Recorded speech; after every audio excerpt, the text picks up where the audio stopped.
तो चलिए बच्चों, क्लास को शुरू करते हैं। आज की क्लास में रिवीजन करवाई जाएगी कैरेक्टरिस्टिक यानी कि फीचर्स ऑफ मैनेजमेंट, साथ ही साथ functions of management and levels of management. इसकी मैं आपको रिवीजन आज करवाने वाला हूं। मैंने जब कैरेक्टरिस्टिक्स ऑफ मैनेजमेंट आपको पढ़ाया था तो उसमें आपको एक नेमोनिक दिया था, डिग डीसीपी, यानी कि डीसीपी को खोद दो। जितना वाहियात नेमोनिक होगा उतना अच्छे से याद रहेगा। डिग डीसीपी का मतलब क्या था? D for dynamic, I for intangible, G for group activity, again G for goal oriented process, D for dimensional यानी कि multi dimensional, C for continuous process, P for pervasive। ये इसको याद करने का तरीका था। जो याद करने का तरीका मैंने आपको बताया था कि नारा लगाएंगे, हम नारे लगा के याद करेंगे फीचर को, क्योंकि एग्जाम में बहुत टाइप के फीचर्स आ सकते हैं। हर चैप्टर में कुछ ना कुछ फीचर्स हैं, हर कॉन्सेप्ट के। तो आपको याद कैसे रहेगा कि ये features of management dig DCP है? उस तरीके से रहेगा जब हम नारे लगाएंगे, अरे features of management dig DCP, dig DCP, dig DCP, अरे features of management dig DCP, dig DCP, dig DCP. इसको अच्छे से रट लेना, डिग डीसीपी। तो पहला जो कैरेक्टरिस्टिक्स है वो है management is a goal oriented process. Management क्या है? एक गोल ओरिएंटेड प्रोसेस। मैंने आपको बताया था लास्ट क्लास में भी, जब मैंने कैरेक्टरिस्टिक्स बताए थे, कि कभी भी आपको कैरेक्टरिस्टिक्स याद करने हो तो उस कॉन्सेप्ट की डेफिनेशन पहले समझ लीजिए। मैनेजमेंट क्या होता है? जब हम एम्प्लॉइज से काम करवाकर ऑर्गेनाइजेशन का गोल अचीव करवाते हैं तो उस प्रोसेस को मैनेजमेंट कहा जाता है। इंग्लिश में management is a process of getting things done through others with the aim of achieving goals of the organisation effectively and efficiently. ठीक है जी। तो कहने का मतलब यही हुआ कि मैनेजमेंट गोल क्या करवाता है? अचीव करवाता है। इसलिए इसको कहा गया है management is a goal oriented process. Management is a goal oriented process. हर ऑर्गेनाइजेशन का कुछ ना कुछ स्पेसिफिक यानी कि बेसिक गोल होते हैं, तभी वो वजूद में है, तभी उसकी एग्जिस्टेंस बनी हुई है उस ऑर्गेनाइजेशन की। और ये गोल जो है सिंपल होने चाहिए और क्लियरली स्टेटेड होने चाहिए, ताकि जो उनके एम्प्लॉइज हैं ऑर्गेनाइजेशन के, उनको पता चल जाए कि हमें किस तरफ काम करना है, कि क्या अचीव करना है, क्या गोल अचीव करना है। हर ऑर्गेनाइजेशन का अलग अलग गोल होते हैं, डिफरेंट ऑर्गेनाइजेशन डिफरेंट गोल्स होंगे, ठीक है ना।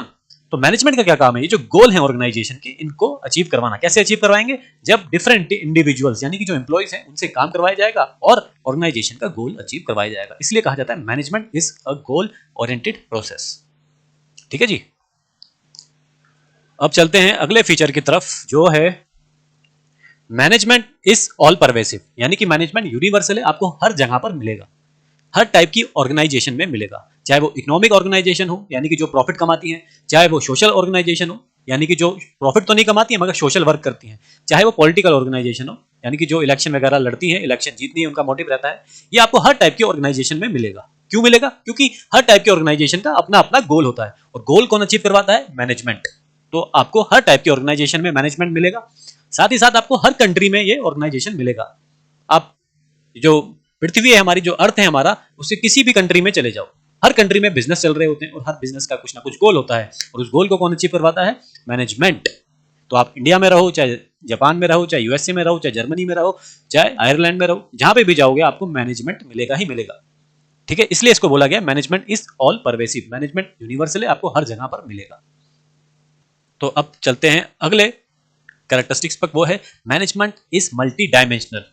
अगर आपको मैनेजमेंट को समझना है, जानना है, तो आपको 3 डायमेंशंस की तरफ काम करना पड़ेगा, उसको जानना पड़ेगा। पहला मैनेजमेंट ऑफ वर्क, दूसरा मैनेजमेंट ऑफ पीपल, तीसरा मैनेजमेंट ऑफ ऑपरेशंस।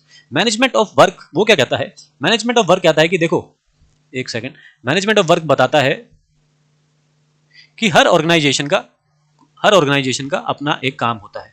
ठीक है जी। फैक्ट्री में जाओगे तो प्रोडक्ट बन रहा होगा, गारमेंट की दुकान पे जाओगे तो वहां पर कस्टमर की नीड यानी कि किसी को पैंट चाहिए, किसी को शर्ट चाहिए, तो वो प्रोवाइड करी जा रही होगी। और हॉस्पिटल में जाओगे आप तो वहां पर पेशेंट को ट्रीट करा जा रहा होगा, यानी पेशेंट को ठीक करा जा रहा होगा।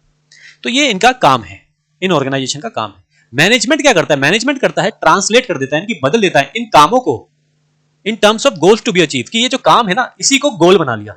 अब से ये जो काम है ये हमारा गोल है, इसी गोल को अब हमें अचीव करना है। और इन गोल्स को अचीव करने के लिए, जो गोल्स हैं इनको अचीव करने के लिए कुछ मीन्स की जरूरत पड़ेगी। मीन्स का मतलब हुआ रिसोर्सेज, संसाधन, कुछ रिसोर्सेज की जरूरत पड़ेगी। तो वो रिसोर्सेज कौन प्रोवाइड करता है? मैनेजमेंट प्रोवाइड करता है, ताकि गोल्स अचीव हो सके। गोल्स अचीव होंगे तो यानी कि वर्क मैनेज हो गया। इस तरीके से मैनेजमेंट ऑफ वर्क किया जाता है। अगला फीचर है मैनेजमेंट ऑफ पीपल, यानी कि जो वर्कर्स, जो एम्प्लॉइज ऑर्गेनाइजेशन में काम कर रहे हैं, उनको मैनेज करना। इसको सबसे डिफिकल्ट टास्क माना गया है। क्यों? क्योंकि एक मशीन को तो आप कितने आसानी से मैनेज कर लोगे, क्योंकि उसमें स्विच ऑन का बटन है, स्विच ऑफ का बटन है, मगर एम्प्लॉइज में थोड़ी होता है स्विच ऑन स्विच ऑफ का बटन। सबकी इंडिविजुअली तौर पर अलग अलग नीड होती है हर एम्प्लॉय की, और हर एम्प्लॉय का अलग अलग बिहेवियर होता है। इसको मद्देनजर रखते हुए मैनेजमेंट को इनको क्या करना होता है? मैनेज करना पड़ता है। ठीक है जी। इसी प्रकार जब ये सारे के सारे एम्प्लॉय एक गुट बना लेते हैं, यानी कि एक ग्रुप बना लेते हैं, और डिमांड रखते हैं मैनेजमेंट के आगे। आपने पुरानी फिल्मों में भी सुना होगा कि मजदूर एकता जिंदाबाद, हमारी मांगे पूरी करो। वो क्या था, वो मजदूरों का यानी कि जो वर्कर्स है उनका एक ग्रुप बन गया था और कुछ डिमांड अपनी चाहते हैं, मैनेजमेंट के द्वारा पूरी करवाना चाहते हैं। तो मैनेजमेंट क्या करता है, उस ग्रुप से भी डील करता है। पहले क्या था, इंडिविजुअली तौर पे तो डील करना पड़ता, सबका अलग अलग नेचर है, सबकी अलग अलग नीड है। एज ए ग्रुप भी मैनेजमेंट को उनसे डील करना पड़ता है। इसलिए इसको क्या कहा गया, मैनेजमेंट ऑफ पीपल, और ये सबसे मुश्किल टास्क माना गया है मैनेजमेंट के लिए। अगला है management of operation. Management of operation क्या बताया था मैंने, मैनेजमेंट ऑफ ऑपरेशन में बच्चों, मैनेजमेंट ऑफ ऑपरेशन में देखो हर ऑर्गेनाइजेशन में, हर बिजनेस में कुछ डिपार्टमेंट बने होते हैं, जैसे ह्यूमन रिसोर्स का हो गया, प्रोडक्शन परचेज का हो गया, प्रोडक्शन का हो गया, मार्केटिंग का हो गया, सेल्स का हो गया। ये सभी अपना अपना काम करते हैं तो ऑर्गेनाइजेशन का गोल अचीव होता है। तो बस इन्हीं ऑपरेशंस को, इन्हीं डिपार्टमेंट को मैनेज करने की इसमें बात करी जा रही है। ठीक है जी। तो कहने का मतलब ये हुआ कि सब डिपार्टमेंट अपना अपना काम करेंगे तो ऑर्गेनाइजेशन का गोल अचीव हो जाएगा। ठीक है ना, इसमें यही बात बताई गई है। अगला फीचर क्या है देखते हैं। अगला फीचर है management is A continuous process. इसके लिए मैंने आपको समझाया भी था लास्ट क्लास में, जब मैंने डिटेल में पढ़ाया था कि हर मैनेजर को अपना काम पूरा करने के लिए प्लानिंग करनी पड़ती है, ऑर्गेनाइजिंग करनी पड़ती है, स्टाफिंग, डायरेक्टिंग, कंट्रोलिंग करनी पड़ती है, तब जाके जो उसका गोल है वो अचीव होता है।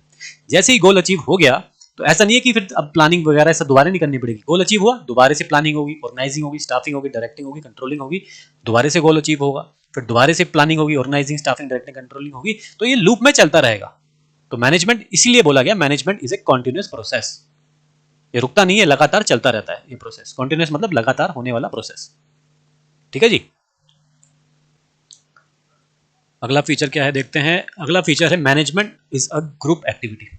मैनेजमेंट ग्रुप एक्टिविटी है, इसके लिए मैंने आपको बताया भी था। देखो मैनेजर क्या करता है, मैनेजमेंट क्या करता है, मैनेजर कह लो, मैनेजमेंट कह लो, मैनेजमेंट क्या करता है, अपने एम्प्लॉइज से काम करवाता है, अपने एम्प्लॉइज से काम करवाता है और ऑर्गेनाइजेशन का गोल अचीव करवाता है ना, अपने ऑर्गेनाइजेशन का गोल अचीव करवाता है।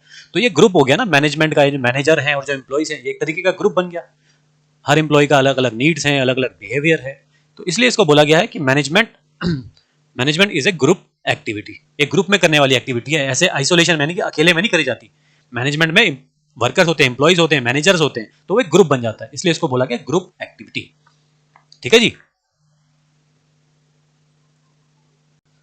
अब चलते हैं अगले फीचर्स की तरफ। अगला फीचर है management is a dynamic function. इसका मतलब ये हुआ, मैंने लास्ट क्लास में डिटेल में जब आपको बताया था कि हर ऑर्गेनाइजेशन का एक बिजनेस एनवायरनमेंट होता है।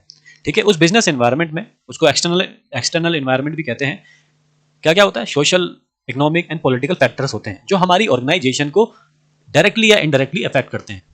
अच्छा असर भी पड़ सकता है हमारी ऑर्गेनाइजेशन पे और बुरा असर भी पड़ सकता है। अब मैनेजमेंट का क्या काम है, मैनेजमेंट का काम ये है, ये जो एक्सटर्नल एनवायरनमेंट है, बिजनेस एनवायरनमेंट है, इसको एनालाइज करना और पता लगाना कि हमारी ऑर्गेनाइजेशन पर इसका अच्छा असर पड़ने वाला है या बुरा असर पड़ने वाला है।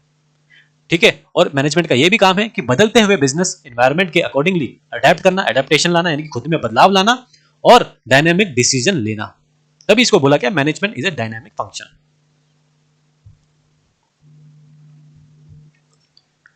अब चलते हैं अगले फीचर की तरफ, which is management is an intangible force.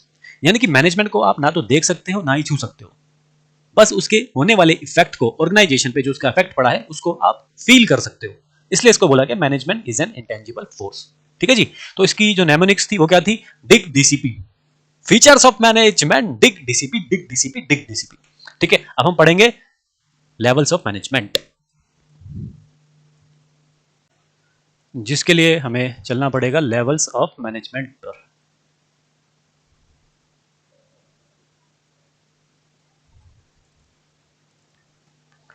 Levels of management, इसमें मैंने आपको बताया था कि 3 टाइप के लेवल्स होते हैं, top level of management, middle level of management and supervisory level of management, जिसको हम लोअर लेवल ऑफ मैनेजमेंट भी कहते हैं।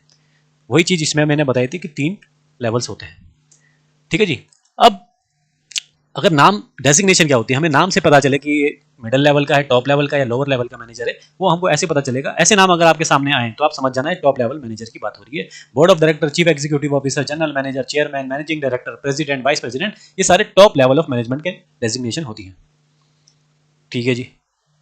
अब इनके काम क्या होते हैं, जो टॉप लेवल मैनेजर होते हैं, जो मालिक टाइप के लोग होते हैं, इनका काम क्या होता है, करते क्या है। इनका काम है सबसे पहला कि ये ऑर्गेनाइजेशन का ऑब्जेक्टिव, यानी कि जो लक्ष्य है, जो गोल है, वो डिसाइड करते हैं।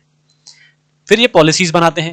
ये जो ऑर्गेनाइजेशन का ऑब्जेक्टिव है, इसको कैसे अचीव किया जाए, उसके लिए पॉलिसीज बनाई जाती है। और जिन जिन रिसोर्सेज की जरूरत पड़ेगी इन ऑब्जेक्टिव्स को अचीव करने के लिए वो भी यही प्रोवाइड करते हैं। फिर क्या करते हैं, कोऑर्डिनेशन करते हैं। अलग अलग डिपार्टमेंट होते हैं हर ऑर्गेनाइजेशन में, उनके बीच में कैसे संपर्क किया जाए, कैसे तालमेल बिठाया जाए, वो भी टॉप लेवल ऑफ मैनेजमेंट करवाता है। इनका एक और काम है, ये रिस्पॉन्सिबल होते हैं वेलफेयर के लिए और सर्वाइवल के लिए ऑर्गेनाइजेशन की। ठीक है, अगर काम अच्छा करा जा रहा है तो उनकी सराहना भी इनकी होती है, और अच्छा काम नहीं कर रही है ऑर्गेनाइजेशन तो बुराइयां, क्रिटिसिज्म भी इन्हीं का किया जाता है। अब बात करेंगे मिडिल लेवल ऑफ मैनेजमेंट।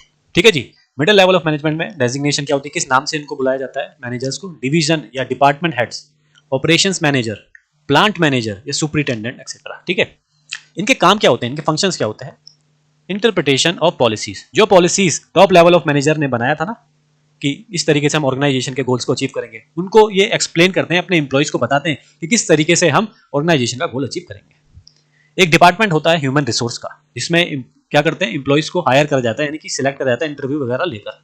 तो ये उसी की बात हो रही है, अपॉइंटिंग एम्प्लॉइज। एम्प्लॉइज को अपॉइंट करते हैं ताकि ऑर्गेनाइजेशन में काम किया करवाया जा सके, वो इनका काम होता है मिडिल लेवल ऑफ मैनेजमेंट का। इशूइंग इंस्ट्रक्शंस, यानी कि निर्देश देते हैं, एम्प्लॉइज को बताते हैं कि आपको क्या काम करना है, आपकी क्या रिस्पॉन्सिबिलिटी है, ये सब कुछ कौन करता है, मिडिल लेवल ऑफ मैनेजमेंट करते हैं। ठीक है जी, इनका क्या काम है, क्रिएटिंग कोऑपरेशन। डिफरेंट डिपार्टमेंट होते हैं, प्रोडक्शन का डिपार्टमेंट है, फाइनेंस का डिपार्टमेंट है, मार्केटिंग का डिपार्टमेंट है, सेल्स का डिपार्टमेंट है, ये आपस में कोऑपरेट करें यानी कि सहयोग करें। तो ये किसकी रिस्पॉन्सिबिलिटी है, मिडिल लेवल ऑफ मैनेजमेंट की रिस्पॉन्सिबिलिटी कि आपस में अच्छे से कोऑपरेट करें। कलेक्टिंग एंड सबमिटिंग इन्फॉर्मेशन, ये क्या करते हैं, लोअर लेवल की जो इन्फॉर्मेशन है, लोअर लेवल जो मैनेजमेंट है उनसे इन्फॉर्मेशन लेते हैं और टॉप लेवल ऑफ मैनेजमेंट को प्रोवाइड करते हैं ऑर्गेनाइज वे में। ठीक है जी, अब हम बात करेंगे लोअर लेवल ऑफ मैनेजमेंट। ठीक है, इसमें कौन कौन आता है, सुपरवाइजर, फोरमैन, इंस्पेक्टर। ठीक है, तो समझ जाना कि लोअर लेवल ऑफ मैनेजमेंट की बात हो रही है। इनके फंक्शंस क्या है, यानी कि इनके काम क्या है। इनका पहला काम है मेंटेन वर्कर्स परफॉर्मेंस। जो वर्कर्स हैं, जो एम्प्लॉइज काम कर रहे हैं, उनकी परफॉर्मेंस को मेंटेन रखना। अगर ट्रेनिंग की जरूरत है एम्प्लॉय को तो ट्रेनिंग प्रोवाइड करना। ठीक है, यानी कि उनको सुपरवाइज करते रहना। दूसरा इनका काम है link between workers and middle level. जो वर्कर्स, जो एम्प्लॉइज काम कर रहे हैं ना, उनको उनकी अगर कोई कंप्लेंट है, अगर उनका कोई सुझाव है जो वो देना चाहते हैं टॉप लेवल को, तो वो कौन पहुंचाता है, ये लोअर लेवल के जो मैनेजर है ये पहुंचाते हैं। अगर कोई मान लो कोई कंप्लेंट है जो ये करना चाहते हैं, तो वो जाएंगे लोअर लेवल मैनेजर के पास। या तो लोअर लेवल का जो मैनेजर है वो खुद सॉर्ट आउट कर लेगा, प्रॉब्लम को सुलझा देगा, या नहीं सुलझा पाएगा तो वो मिडिल लेवल के पास जाएगा। तो ये क्या हो गए, लिंक हो गए किसके बीच में, वर्कर्स के और मिडिल लेवल ऑफ मैनेजर के। ठीक है जी, ये क्या करते हैं, इनवाइटिंग सजेशन। ये सजेशन मांगते हैं अपने वर्कर से कि सजेस्ट करो, क्योंकि जो वर्कर्स है असली काम तो वर्कर्स ही कर रहे हैं। उन्हीं को पता होता है कि बिजनेस का जो काम है वो कैसे करना है, जो मेन काम है प्रोडक्शन का कैसे करा जाता है। तो सुझाव भी उन्हीं के पास होते हैं, कंप्लेंट भी उनके पास होती है। तो ये इनवाइट यानी कि उनसे बात करते हैं कि बताइए क्या सजेशन है आपकी, ताकि जो वर्किंग कंडीशन है उनको सुधारा जा सके। अगला है ensure proper working environment. Proper working environment में क्या गया, प्रॉपर वाटर मिलता रहे, इलेक्ट्रिसिटी हो, साफ सफाई हो वर्क प्लेस में जहां पे काम हो रहा है, ये इनका काम है। ठीक है जी, अब हम पढ़ेंगे क्या, फंक्शंस ऑफ मैनेजमेंट, उसकी रिवीजन करेंगे। फंक्शंस ऑफ मैनेजमेंट मैंने आपको बताया था क्या होते हैं, planning, organising, staffing, directing, controlling. अब इनके बारे में थोड़ा चर्चा करते हैं, रिवीजन करते हैं इसकी जो मैंने आपको बताया है। अब हम बात करेंगे प्लानिंग के बारे में। पहले प्लानिंग का मतलब मैंने आपको बताया था कि एडवांस में ही जो अपनी ऑर्गेनाइजेशन है उसका जो गोल है, जो ऑब्जेक्टिव है, उसको सेट कर लेना पहले से, यानी कि डिसाइड कर लेना कि ये हमारी ऑर्गेनाइजेशन का गोल रहेगा, और उस गोल को कैसे अचीव किया जाएगा, तरीके जो वेज हैं वो भी पहले से ही हम डिसाइड कर लेते हैं कि इन ऑर्गेनाइजेशन के गोल्स को कैसे अचीव करा जाएगा। इसको प्लानिंग कहा जाता है। ठीक है जी, और इन कामों को कौन करेगा, टॉप लेवल का मैनेजर करेगा या मिडिल लेवल का मैनेजर करेगा या फिर लोअर लेवल का मैनेजर करेगा, ये भी प्लानिंग में डिसाइड कर लिया जाता है। प्लानिंग ना हमको प्रॉब्लम होने से बचाती नहीं है, प्रॉब्लम होनी होगी तो हो जाएगी, मगर प्लानिंग से ना हमारे पास एक प्लान भी आ जाता है कि अगर ये प्रॉब्लम आई तो हम ये प्लान अप्लाई कर देंगे। तो हमें प्लानिंग से क्या मिल जाता है, एक कंटीजेंट प्लान हमको मिल जाता है जिससे कि हम उसको डील कर सकें उस प्रॉब्लम से। तो इसको प्लानिंग कहा जाता है। अब हम बात करेंगे ऑर्गेनाइजिंग के बारे में। देखो, ऑर्गेनाइजिंग को समझाने के लिए मैंने अपने डिटेल क्लास में भी बताया था कि ऑर्गेनाइजिंग क्या होती है। इसमें ना मुख्य तौर पे दो पार्ट हैं इसके। एक तो है ऑर्गेनाइजेशनल स्ट्रक्चर। ऑर्गेनाइजेशनल का स्ट्रक्चर होता है, इसमें क्या किया जाता है, grouping of task. Grouping of task यानी कि जो काम है ऑर्गेनाइजेशन के, उनके ग्रुप बना लिए और उनको बांट दिया कि एक हो गया प्रोडक्शन का डिपार्टमेंट, एक हो गया ह्यूमन रिसोर्स का डिपार्टमेंट, एक हो गया मार्केटिंग का डिपार्टमेंट, एक हो गया सेल्स का डिपार्टमेंट। तो ऐसे ऐसे कामों को बांट दिया। ठीक है जी, अब इन कामों को पूरा करने के लिए रिसोर्सेज की जो जरूरत पड़ेगी वो भी इसमें बताया जाता है। तो कहने का मतलब ये हुआ एलोकेशन ऑफ रिसोर्सेज, कौन कौन से रिसोर्सेज की जरूरत पड़ेगी वो सब इसमें बताया जाता है ऑर्गेनाइजिंग में। अब हम चलेंगे नेक्स्ट फंक्शन की तरफ विच इज स्टाफिंग। इसका समझना है तो इसमें मैंने बताया था कि right people for the right job, सही बंदा सही जॉब पर लगाना है। अगर कोई व्यक्ति ह्यूमन रिसोर्स में बहुत अच्छा है तो उसको ह्यूमन रिसोर्स का ही काम देना, उसको कोई दूसरा काम मत पकड़ा देना। अगर कोई व्यक्ति मार्केटिंग में बड़ा अच्छा है तो ऐसा मत करना कि आपने उसको प्रोडक्शन का काम दे दिया। तो यानी कि right people for the right job, जो सही बंदा है, जो जिसकी बढ़िया क्वालिफिकेशन है, जो क्वालिफिकेशन है उसके अकॉर्डिंगली ही उसको काम देना चाहिए। तो यही इसमें बताया गया है।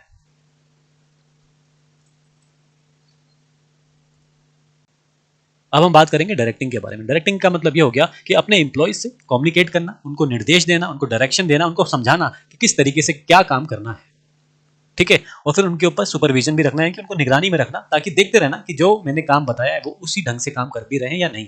और अपनी ऑर्गेनाइजेशन में एक ऐसा एटमॉस्फेयर, एक ऐसा माहौल बना के रखना कि हर एम्प्लॉय अपना बेस्ट काम करके दे सके, एक एज ए टीम वर्क वो काम करके दिखाए। उनको हमेशा हाईली मोटिवेट रखना, इसको डायरेक्टिंग में रखा जाता है।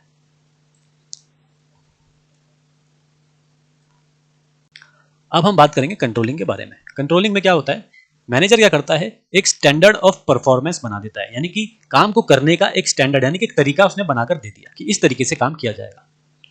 फिर उसको देखते हुए एम्प्लॉय अपना काम करता है। जब एम्प्लॉय अपना काम कर लेता है तो उसको कंपेयर करा जाता है, काम कर लिया उसने, अब कंपेयर करा जाएगा कि जो स्टैंडर्ड ऑफ परफॉर्मेंस हमने बनाया था, जो तरीका हमने बनाया था, उसके अकॉर्डिंगली इस एम्प्लॉय ने काम कराया या नहीं कराया। अगर एम्प्लॉय ने अच्छा काम करा है तो ठीक, अगर एम्प्लॉय ने कुछ काम उस तरीके से काम नहीं करा है, कुछ ऊपर नीचे हो गया है, यानी कि डेविएशन आ गई है, तो फिर क्या करता है, मैनेजमेंट का काम है उसको डेविएशन को ठीक करना, यानी कि करेक्टिव एक्शन लेना। करेक्टिव एक्शन लेना ये मैनेजमेंट का काम है। इसी चीज को कहा गया कंट्रोलिंग रखना, ताकि जो काम किया जा रहा है वो ढंग से काम लगातार स्मूथली किया जा सके, इसलिए कंट्रोलिंग को इंट्रोड्यूस किया गया है। तो ये थी हमारी रिवीजन, जिसमें हमने characteristics and functions of management and levels of management सीखे।